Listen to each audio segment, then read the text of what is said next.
Hello viewers, welcome back to Suman TV. ప్రస్తుతం మనతో పాటు ఉన్నారు ఎడ్యున్ and career guidance Venugopal Reddy గారు. సార్తో మాట్లాడదాం. నమస్తే సార్. నమస్కారం మేడం. సార్, మరి జనవరి ఫస్ట్ సెషన్ అయిపోయింది, జేఈ మెయిన్స్ 2025. మరి చూసుకుంటే పర్సెంటైల్ వైజ్గా చూద్దాం. ఈ వీడియోలో మేమేంటంటే 99 to 100%, తర్వాత 97 to 98, 98 to 99, ఇలా పర్సెంటైల్ వైజ్గా చూసుకుంటే 94 to 97 పర్సెంటైల్ చూసుకుంటే వీళ్ళు ఈ కేటగిరీలో వచ్చిన వాళ్ళు దేనికి ప్రిపేర్ అవ్వాలి, దేనికి ప్రిపేర్ అవ్వకూడదు అంటే? మేడం, యాక్చువల్గా ఈ పర్సెంటైల్ ఏదైతే మీరు చెప్తున్నారో మోస్ట్ వల్నరబుల్ గ్రూప్ మేడం. అంటే వీళ్ళు మెంటర్షిప్ లేకుండా ఒక అడుగు ముందుకు కానీ ఒక అడుగు వెనక్కి కానీ వేయడానికి లేదు. ఓకే. ఎందుకంటే వీళ్ళు చాలా క్లోజ్ కాంపిటీషన్ లో ఉన్నారు. అట్లనే ఏదైనా సీట్ వస్తుంది అంటే రాదు. ఓకే.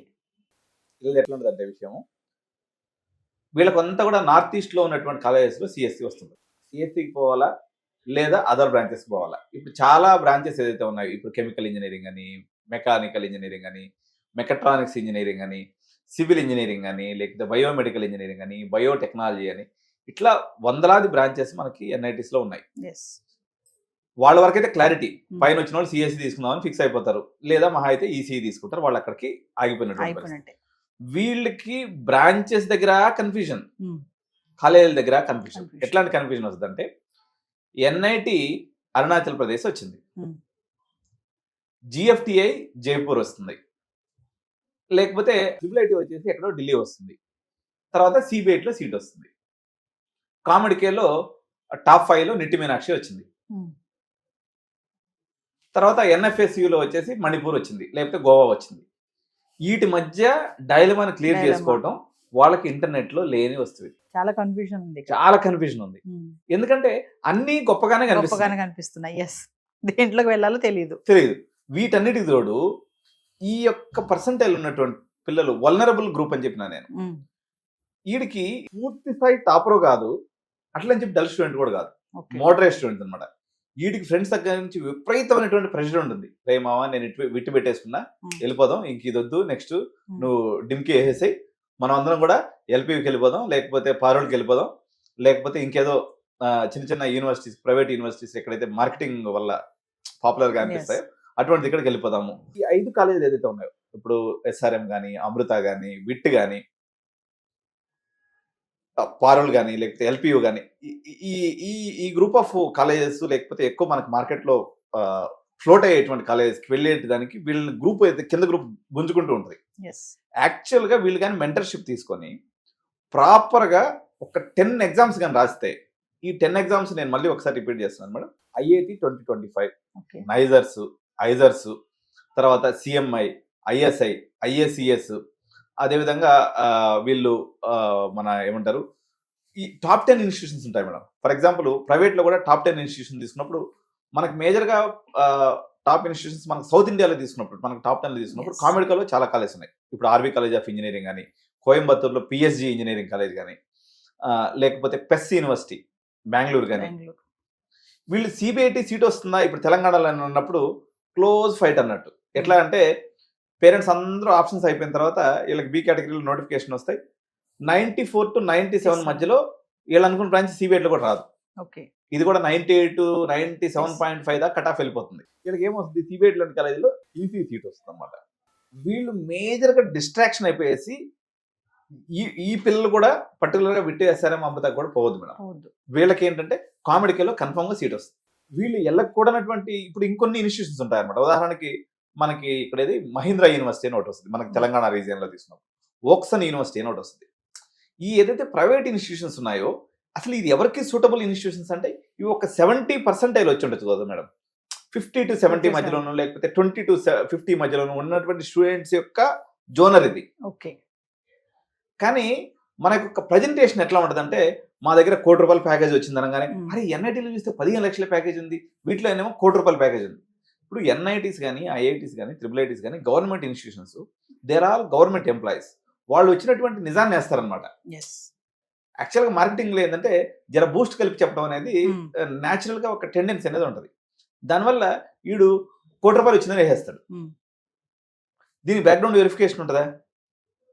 ఉండదు.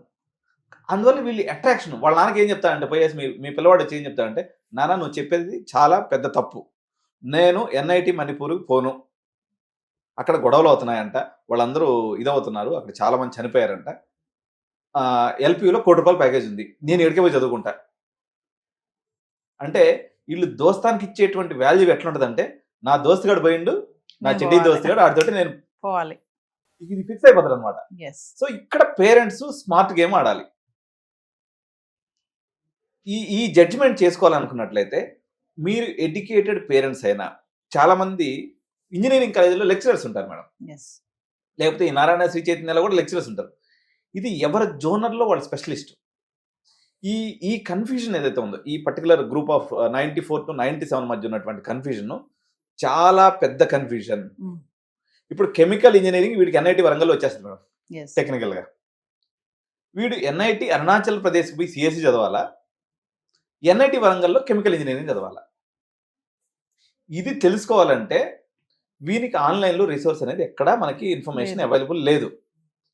ఒకటే ఒక్క సోర్స్ ఆఫ్ ఇన్ఫర్మేషన్ కొంత మేరకు వాళ్ళు సొంత ప్రయోగం చేసినట్లయితే స్ట్రైట్ అవే ఎన్ఐటి వరంగల్ పోయేసి ఆ కెమికల్ ఇంజనీరింగ్ హెచ్ఓడిని కలిసి ఆయన ఏమంటాడు, అరే నా డిపార్ట్మెంట్ సూపర్ అని చెప్తాడు. సిఎస్సి ఒకటి చేయనప్పుడు మా దగ్గర తప్ప సిఎస్సీఏ బాగుంటుంది, మిగిలిన డిపార్ట్మెంట్స్ అన్ని వేస్ట్ అని చెప్తాడు. నువ్వు ఎట్లా కన్క్లూజన్ తెచ్చుకోవాలి పేరెంట్? ఎస్. వీనికి ఉన్నటువంటి రిసోర్సెస్ ఏంటి? సో ఈ కన్ఫ్యూజన్ దూరం చేసుకునే దానికి మాత్రం ఈ రాయగూడ ఎగ్జామ్స్ చెప్పేసిన వీళ్ళు కామెడీ మీద కానీ దృష్టి పెట్టినట్లయితే Yes. టాప్ 10 లో సీట్ వచ్చేస్తుంది మేడం. ఇప్పుడు ఎన్ఐటి మణిపూర్ యొక్క వీళ్ళ యొక్క సిఎస్సి గ్రూప్ లో వీళ్ళకి వచ్చేదానికి పాసిబిలిటీ ఉంది అనుకోండి. ఎన్ఐటి మణిపూర్ యొక్క వాల్యూ వచ్చేసి ఒక 30 lakhs మేడం. ఇప్పుడు టాప్ 5 లో బెంగళూరులో ఏ కాలేజ్ తీసుకున్నా దాని వాల్యూ వచ్చేసి 40 lakhs, తక్కువ లేదు. అంటే ఆ 30 కన్నా ఒక 10 లక్షలు ఎక్కువ కదా. ఎన్ఐటి మణిపూర్లో ఉన్న క్లైమాటిక్ కండిషన్స్, అక్కడ ఉన్నటువంటి ఫుడ్ హ్యాబిట్స్, మనకున్నటువంటి సెక్యూరిటీ ప్రాబ్లమ్స్ దృష్ట్యా ఆబ్వియస్గా మనకి కామెడీకి వెళ్ళటమే ఎస్. ఉత్తమ మార్గం. సో ఇటువంటి రేషనల్ డెసిషన్స్ తీసుకోవాలి. వీళ్ళు ఏం చేస్తారంటే, ఇప్పుడు మణిపాల్ ఇన్స్టిట్యూట్ ఉంది. Manipal is a very good institute. ఇప్పుడు బిట్సాట్లో మనకి వీళ్ళకి బిట్సాట్ కూడా అవకాశం ఉంటుంది. ఇప్పుడు ఉదాహరణకి బిట్స్లో ఏంటంటే వాళ్ళ బ్రాంచ్ క్రైటీరియా అనేది ఉండదు. బిట్స్లో మేడం మొత్తం మనకి ఒక 60 క్రెడిట్స్ ఉన్నాయనుకోండి, 30 క్రెడిట్స్ అనేది నీకు నచ్చిన క్రెడిట్స్ తీసుకోవచ్చు. ఓకే. ఇప్పుడు వీడి కెమికల్ ఇంజనీరింగ్ బిట్స్లో వస్తుంది అనుకోండి మేడం, ఇప్పుడు మొత్తం 390 మార్కులకి బిట్స్లో ఎగ్జామ్ ఉంటుంది. ఖచ్చితంగా ఈ పిల్లలందరికీ 220, 230 స్టూడెంట్స్ అనమాట. అంటే ఈ యొక్క పర్సంటేజ్ని బట్టి తీసుకున్నప్పుడు వీడికి ఒక మార్క్స్ అప్రాక్సిమేట్గా 200 to 230, 250, 260 దాకా కూడా రావచ్చు. ఎస్. ఈ బ్రాంచ్లో ఏదో ఒక బ్రాంచ్ నీకు బిట్సాట్లో వచ్చేస్తుంది. బిట్సాట్లో ఉన్నటువంటి బ్యూటీ ఏంటంటే మేడం, వాడు కెమికల్ ఇంజనీరింగ్ తీసుకున్నా ఉన్నటువంటి టోటల్ 60 క్రెడిట్స్లో 30 క్రెడిట్స్ అనేది వీడి ఇష్టం. వీడు ఏఎంఎల్ తీసుకోవచ్చు, లేకపోతే రోబోటిక్స్ తీసుకోవచ్చు, లేకపోతే వీడికి నచ్చినటువంటి డిసిప్లిన్ తీసుకోవచ్చు. కోర్ బ్రాంచ్లో కేవలం 30 క్రెడిట్స్ ఉంటాయి. రిమైనింగ్ 30 బ్రాంచ్ అనేది డిసిప్లిన్ ఎలెక్టివ్స్ అంటారు. ఎలెక్టివ్స్ రూపంలో వీడికి నచ్చినటువంటి ఇంటర్ డిసిప్లినరీ బ్రాంచ్ తీసుకొని చదివే అవకాశం బిట్సాట్లో ఉంది. నేషనల్ ఎడ్యుకేషన్ పాలసీ ప్రకారం ఇప్పుడు చాలా ఇన్స్టిట్యూషన్స్లో వచ్చింది, కానీ బిట్సాట్ అనేది డే 1 నుంచి ఆ ఇంప్లిమెంటేషన్ చేస్తుంది. కాబట్టి నీకు వచ్చేటువంటి బిట్సాట్లో కెమికల్ తీసుకునేసి నీకు ఒకవేళ ఏఎంఎల్ అంటే ఇష్టం ఉందనుకోండి, దాని మీద ఒక 10 క్రెడిట్స్ వేసుకుంటే అయిపోయాయి. ఎస్. సో ఇది రేషనల్ డెసిషన్ అంటారు. సో ఈ యొక్క గ్రూప్ కి సంబంధించినటువంటి information madam. Coming to 90 to 94%. వీళ్ళది ఆశలు గల్లంతే వదిలేసుకోవడం అంటారా? అయిపోయాయి. ఎందుకంటే మేడం బేసికల్ గా కొన్ని కోచింగ్ ఇన్స్టిట్యూషన్స్ ఉన్నాయో వాడికి 50 ఇచ్చినోడు కూడా, మామ నువ్వు ఖచ్చితంగా మళ్ళీ ఈసారి అడ్వాన్స్ కొట్టేస్తావు, నువ్వు అడ్వాన్స్ క్వాలిఫై అయిపోయినావు, నీకెందుకు మేము చూసుకుంటాం అని చెప్పి చివరి వరకు చెప్తారు మేడం. అంటే ఈ పర్సంటేజ్ వచ్చిన వాళ్ళకి అడ్వాన్స్ అసలు చూడొద్దు అంటారు. అటువైపు అసలు వేస్ట్ పంచాయతీ రాయడం కూడా అసలు అటువైపు వెళ్ళొద్దు. ఇంకా అడ్వాన్స్ అనే ముచ్చటే లేదు. లేదు. అన్లెస్ అదర్వైజ్ రిజర్వ్డ్ కేటగిరీ గురించి నేను మాట్లాడలేదు ఇక్కడ. But general category is concern నీకు వేస్ట్ ప్రయత్నం. ఓకే. ఇప్పుడు దాకా వాడు ఏమంటాడంటే, ఇప్పుడు కానీ నువ్వు అడ్వాన్స్ రాయొద్దని కాలేజ్ వాడు చెప్పింది అనుకోండి, జూనియర్ కాలేజ్ వాడు గొంతు పెట్టుకుని కొరికేస్తాడు పేరెంట్. అవును. మరి ఇప్పుడు దాకా నాకేం చెప్పినావు, మన దాకా ఫీజు కట్టించుకునేటప్పుడు నాకేం చెప్పినావు, నీకెందుకు నీకు కన్ఫర్మ్ వచ్చేది? అసలు మా దగ్గర హిస్టరీ అని చూసినప్పుడు మొత్తం అసలు 70% వచ్చినోడు కూడా మనకి ఐఐటి ముంబైలో వచ్చిందమ్మా, మనకి హిస్టరీ ఉంది, ట్రాక్ రికార్డ్ ఉంది అని నమ్మగలుగుతాడు. అవును, చెప్పడం అయితే అలాగే చెప్తారు కదా స్టార్టింగ్. కానీ అంతా అయిపోయిన తర్వాత చివరికి ఫినిషింగ్ టచ్ ఉంటుంది మేడం. అంటే మేము ఒక స్కిట్ చేస్తున్నాం అనమాట. ఈ స్కిట్ లో కూడా సేమ్ ఇదంతా కూడా ఇన్కార్పొరేట్ చేసి భయంకరమైనటువంటి స్కిట్ అనమాట. ఈ స్కిట్ లో ఒక చిన్న స్టోరీ చెప్తాను నేను మీకు, స్టోరీ లైన్. సరే ఇప్పుడు ఇటు చెప్పిండా అడ్వాన్స్ అయిపోతుంది, వీడికి ఎగ్జామ్ రాసేస్తాడు. సెకండ్ స్పెల్ రాసిన తర్వాత ఈ 90 రిటర్న్ అవుతుంది అట్లీస్ట్. సెకండ్ స్పెల్కి వచ్చేసరికి బాగా కష్టపడి వాడికి టెన్షన్ లేకుండా చదివితే ఒక 2, 3, 5 అంటే 95 వరకు మేబీ రీచ్ అవ్వచ్చు. కానీ most of the times they will stay back or they will decline. ఏం చేస్తారంటే అంతా అయిపోయిన తర్వాత మళ్ళీ ప్రిన్సిపల్ దగ్గరికి పోతారు. ప్రిన్సిపల్ ఏం చెప్తారంటే నింపాదిగా, అన్న మీ ఓడైతే నిజంగా అసలు సూపర్ మ్యాను, డాబర్ మ్యాను, కాబట్టి నువ్వు లాంగ్ టర్మ్ నా దగ్గర జరిపించన్నా, ఈసారి మాత్రం మిస్గా నేను అంటారు. అసలు కొట్టేస్తాడు. పొరపాటున ఎంపీసీ చదివినటువంటి వాళ్ళు లాంగ్ టర్మ్ తీసుకున్నట్లయితే మీరు రాసి పెట్టుకోండి, mark my words, 100% utter flop strategy madam.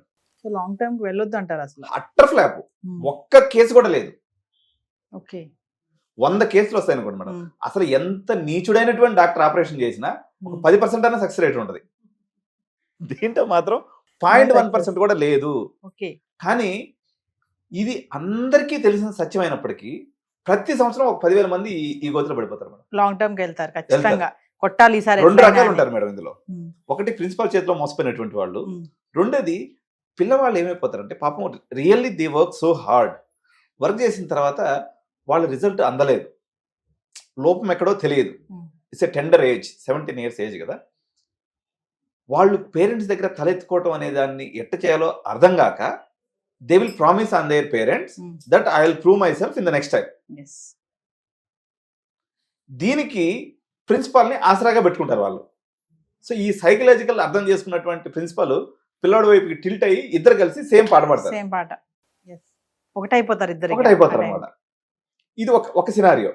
రెండోది వచ్చేసి ఇది పిల్లోడి కళ ఇట్లా ఉంటది. ఇంకొక వైపు పేరెంట్ కలగంటూ ఉంటాడు, పిల్లోడు చిల్ మైండ్ ఉంటాడు. ఒరే నువ్వు ఈసారి ట్రై చేయి, అయిన కాడికి అవుతాం, ఏదైనా ఉంటే నేను చూసుకుంటానని చెప్పి పేరెంట్ చెప్తారు. రెండు తప్పే.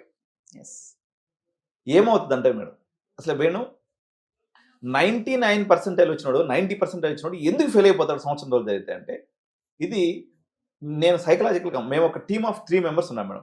Career counselling, psychologist, psychiatry. So we are a team of 2 doctors plus నేను నాన్ డాక్టర్. మేము చేసినటువంటి అనాలిసిస్లో ఏమర్థమైందంటే, వీడు ఈ సంవత్సరం రోజులు నిజంగా హార్డ్ వర్క్ చేస్తాడు మేడం. వాడికి ప్రతి మార్క్ టెస్ట్లో 99.9% వస్తూ ఉంటుంది, కానీ ఎగ్జామ్కి వచ్చేసరికి 70% వచ్చేస్తుంది మేడం. ఎందుకు అంటే వీడు 100% పెర్ఫామ్ చేయాలనేటువంటి ఒక భయంకరమైనటువంటి బలమైనటువంటి కోరికతో లోపలికి వెళ్తాడు. ఆ కోరిక వీళ్ళలో భయాన్ని నింపుతుంది. ఆ భయము రివర్స్ రిజల్ట్ అయి వచ్చేస్తుంది. కాబట్టి వీళ్ళు మాత్రం ఎట్టి పరిస్థితుల్లో లాంగ్ టర్మ్ అనేటువంటి మిస్టేక్ చేయొద్దు. కమింగ్ టు 85 to 90, మరి వీళ్ళ పరిస్థితి ఏంటి? Simple logic madam. శుద్ధంగా ఎంసెట్ రాసుకోవాలా, 10,000 లోపు ర్యాంక్ కొట్టుకోవాలా, అది నెక్స్ట్ టార్గెట్. ఇంకా సెకండ్ లేదు, ఏం లేదు, ఏం లేదు. అసలు డైరెక్ట్ ఎంసెట్ కే ప్రిపేర్ అవ్వాలి సీరియస్ గా. డైరెక్ట్ ఎంసెట్ రాసుకొని కనీసం ఒక 20,000 లోపు ర్యాంక్ తెచ్చుకొని మంచి కాలేజీలో చేస్తాం. వీళ్ళ పరిస్థితి ఎట్లుంటుందో చెప్తాను చూడండి. ఈ పిల్లలు మేబీ డబ్బున్నటువంటి పిల్లలు అయితే 85 to 90, మీకు కానీ డబ్బులు ఉంటే మీరు వెళ్ళిపోవచ్చు. ఇక్కడ 2 భాగాలుగా విభజిద్దాం, 3 భాగాలుగా విభజిద్దాం. మీరు క్రీమ్ క్లాస్ ఉన్నారు, డబ్బులు ఉన్నాయి, మీకు ఫస్ట్ ప్రిఫరెన్స్ వచ్చేసి శివనాడార్ మేడం. ఎందుకంటే ఇన్స్టిట్యూట్ ఆఫ్ ఎమినెన్స్ ఉంది, ఓకే ఉంది, క్యాంపస్ లోపల వరకు ఇది అద్భుతమైనటువంటి రీసెర్చ్ ఓరియంటేషన్ ఉంది వీళ్ళకి. క్యాంపస్ బయటకు మాత్రం పిల్లల్ని పెట్టద్దు, అది డేంజర్ ఉంది. తర్వాత వచ్చేసి కామెడీకి, వీళ్ళకి థర్డ్ ఆప్షన్లో మనం విట్టు పెట్టుకోవచ్చు మేడం. విట్టు యాక్చువల్గా మంది ఎక్కువడం వల్ల మధ్యకి పర్సన్ అయిపోయిందని ఎప్పుడు చెప్తుంటారు కాబట్టి అమృత ఫస్ట్ ప్లేస్ పెట్టుకుందాం. ఎందుకంటే అమృత కోయంబత్తూర్ అయితే మనకు 450 ఇంటేకే ఉంటుంది కాబట్టి థర్డ్ ప్లేస్లో అమృత కోయంబత్తూర్ పెట్టుకోవచ్చు. 5th ప్లేస్లో విట్టు, ఎందుకంటే వాళ్ళ QS ర్యాంకింగ్ ఉంది, దాని తర్వాత NIRF ర్యాంకింగ్ ఉంది, ఇవన్నీ కూడా ర్యాంకింగ్స్ ఉన్నాయి. కాబట్టి మొదటి నుంచి మంచి ఇన్స్టిట్యూట్గా వాళ్ళు ఒక రకంగా చెప్పాలంటే ప్రైవేట్ సెక్టర్లో టాప్ 1 ఇన్స్టిట్యూషన్గా చాలా ఏళ్ల పాటు ఉండింది. టెక్నికల్గా చూస్తే ఇప్పుడు కూడా ఉంది, but there are some factors which is downfall అవ్వడానికి కొన్ని రీజన్స్ కూడా ఉన్నాయి. తర్వాత ప్లేస్లో SRM. ఈ ఇన్స్టిట్యూషన్స్లో చెప్తే లాభం ఏంటంటే మేడం, ఇప్పుడు నేను చెప్పినటువంటి సోకాల్డ్ ఇన్స్టిట్యూషన్స్లో ప్రతి ఇన్స్టిట్యూషన్కి 1000 నుంచి 1500 కంపెనీస్ ప్లేస్మెంట్స్ వస్తాయి మేడం. అట్లీస్ట్ నువ్వు ఒక జాబ్ చేతిలో పెట్టుకొని బయటకు రావచ్చు. రెండోది మంచి మీరు ఇంకొక ఇక్కడ ఒక మెసప్ కూడా ఉంది. డబ్బులు ఉన్న వాళ్ళు మాత్రమే నేను ఇటు ఎందుకన్నానంటే, వీళ్ళు ఏం చేస్తారంటే స్టార్టింగ్లో 2 లక్షలకి సీట్ వచ్చేది, 3 లక్షలకి సీట్ వచ్చేది అని అబద్ధం చెప్తారు. అదంతా అవాస్తవం. ఫైనల్గా మీరు కట్టాల్సింది వచ్చేసి 30 లక్షలు హాస్టల్తో కలుపుకొని. 30 లక్షలకు ప్రిపేర్ ఉన్నటువంటి పిల్లలు ఈ 5 ప్రైవేట్ ఇన్స్టిట్యూషన్స్ ఇండియాలో డామినెన్స్గా ఉన్నాయి. సో ఇది 30 లక్షల జోనర్. అట్ట కాకుండా మీరు ఒక 40-50 lakhs వరకు జోనర్ ఉన్నారనుకోండి, అప్పుడు పెస్ యూనివర్సిటీ కానీ, పిఎస్జి కోయంబత్తూర్ అంటే మనకి బిఫోర్ ఇండిపెండెన్స్ నుంచి ఉంది మేడం, గవర్నమెంట్ ఇన్స్టిట్యూషన్, అది పీపీపీ మోడల్లో నడుస్తుంది, సూపర్ ఇన్స్టిట్యూషన్ అనమాట. Yes. సో ఇటువంటి ఇన్స్టిట్యూషన్స్ మనం తీసుకోవచ్చు అనమాట. వీళ్ళు అంతే మేడం, ఈ జోనర్ 85 to 90 వాళ్ళు 90 వచ్చేసి వాళ్ళు. ఇక్కడ వరకు చేసుకోవచ్చు. మీకు దీంట్లో మిడ్ లెవెల్ ఉంటారనుకోండి, మిడ్ లెవెల్ అంటే వాళ్ళు 30 లక్షలు పెట్టే స్తోమత లేదు. Hmm. నేను ఇంకొక విషయం ఇక్కడ ప్రధానంగా పేరెంట్స్ అందరూ గుర్తుపెట్టుకోవాల్సింది, నేను చెప్పినటువంటి ఈ సోకాల్డ్ 5 ఇన్స్టిట్యూషన్స్ లో మీకు హాస్టల్తో కలిపి 30 లక్షల రూపాయలు ఖర్చు పెట్టవలసిందే.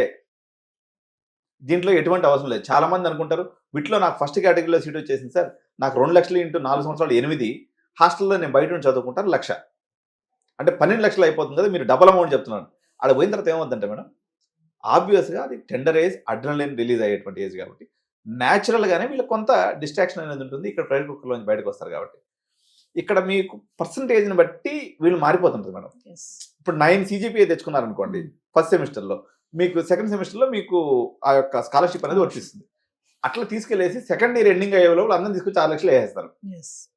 సో ఇది పేరెంట్స్ అందరూ కూడా గుర్తుపెట్టుకోవాలి. ఇది అక్కడ ఉన్నటువంటి ప్రీవియస్ విద్యార్థులతో మాట్లాడితే తప్ప నిజం తెలియదు. నెక్స్ట్ చూద్దాం సార్, ఇంకొంచెం కిందకి వెళ్దాము. ఇంకా తక్కువ పర్సంటేజ్ వచ్చిన వాళ్ళకి కూడా ఎలాంటి ఛాన్సెస్ ఉంటాయి, అంటే వేరే ఎగ్జామ్స్ ఏమైనా రాయొచ్చా, రాయకుండా ఎగ్జామ్స్ ఏముంటాయి అనేది మరొక వీడియోలో మాట్లాడుకుందాం. ఓకే. నమస్తే.